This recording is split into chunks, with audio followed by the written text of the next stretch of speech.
देखो बच्चों question number 5 है।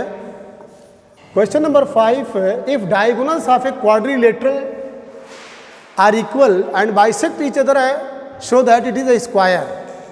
ये सपोज दैट एक क्वाड्रिलेटरल है। क्वाड्रिलेटरल को हिंदी में क्या कहते हैं? चतुर्भुज कहते हैं।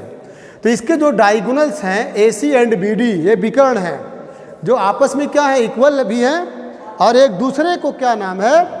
बराबर बराबर, मतलब bisect each other means bisect AO बराबर OC, BO बराबर OD।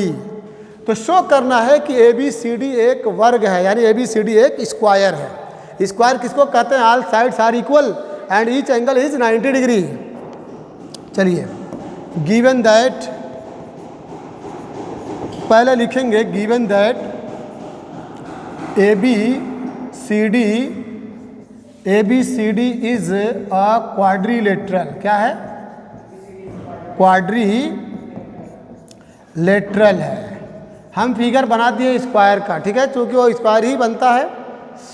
ABCD is a quadrilateral and AC is equal to BD, ये डायगोनल है। AC is equal to BD और क्या दिया है? AO equal OC, AO equal OC and BO equal OD। Confirm? और to show यहाँ लिख देना गिवन। क्या है? गिवन है और ये भी क्या है? गिवन दिया हुआ है। To show ABCD is a square. अब देखो बच्चों, यहाँ से स्टार्ट हो रहा है प्रूफ। चलिए, सबसे पहले आप ट्रायंगल ले लीजिए। कौन सा ट्रायंगल लेंगे? In triangle AOB and triangle COD कोई ले लीजिए। In triangle AOB and triangle COD, AO is equal to OC। आगे लिखेंगे गिवन, बोलिए। एक नंबर BO is equal to OD, also given. 2 नंबर। अब बच्चों angle AOB is equal to angle COD, vertically opposite angle, जिसको हिंदी में शीर्षाभिमुख कोण कहते हैं। वर्टिकली अपोजिट एंगल, ये तुम्हारा 3 नंबर।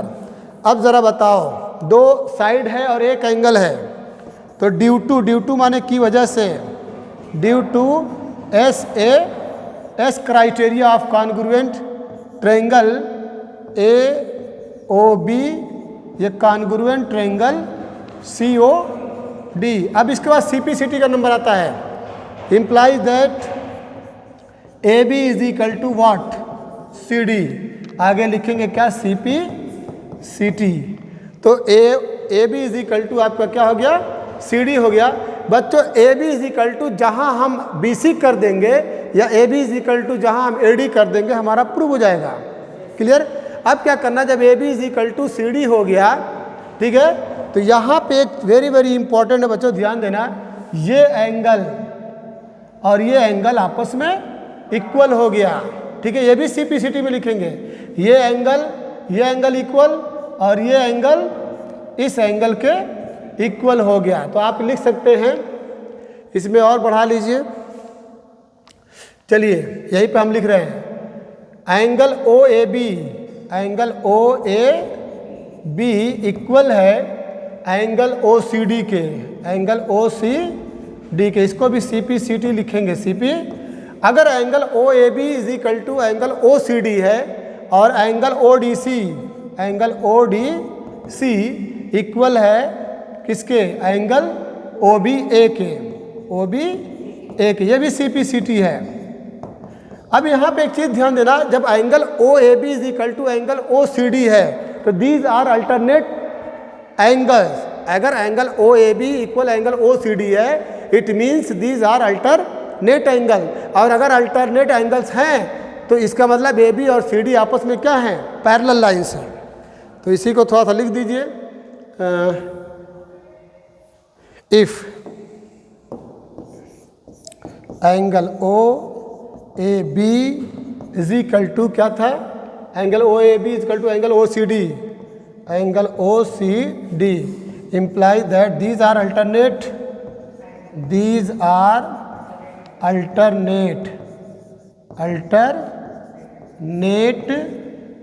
angles,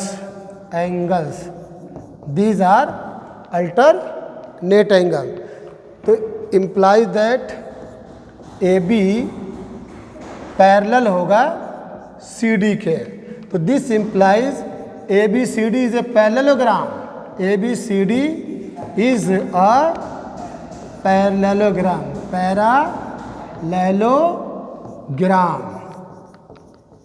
इतना तो पहले नोट कर लीजिए बिकॉज वेरी वेरी इंपॉर्टेंट है ये। देखो बच्चों, अब A B is equal to C D हो गया। अब हम ट्रायंगल ए ओ डी और सी ओ डी लेंगे, तो हम क्या करेंगे, ए डी को सी डी के इक्वल प्रूव करेंगे। A D is equal to C D, जब A D equal to C D prove हो जाएगा तो C D is equal to A B prove हुआ, तो A D equal to A B prove हो जाएगा। Clear? तो इस तरह से ए बी सी डी एक स्क्वायर प्रूव हो जाएगा in triangle A O D and triangle C O D. चलिए, in triangle A O D and triangle C O D, तो इसमें क्या करेंगे, A O is equal to O C है, बोलिए A O is equal to O C, A O is equal to O C, ये तो दिया ही है। फिर इसके बाद angle A O D is equal to angle C O D, ये 90 डिग्री है। कितना ये है? 90 डिग्री। ये भी 90 डिग्री होगा, इधर वाला भी। तो angle A O D is equal to angle C O D, angle A O D is equal to angle C O D equal, ये कितना है? 90 डिग्री। अब बताओ, इसमें एक चीज कॉमन है, O D is equal to O D, O D is equal to O D. तो अब due to S A S criteria से ट्रायंगल ए ओ डी ये कॉन्ग्रुएंट हो गया ट्रायंगल सी ओ डी के, तो इम्प्लाइज दैट आप क्या बोलेंगे, A D is equal to C D, A D is equal to C D, और C D is equal to क्या मिला था, ए बी मिला था। तो implies that A B C D is a square, A B C D is a square. चलो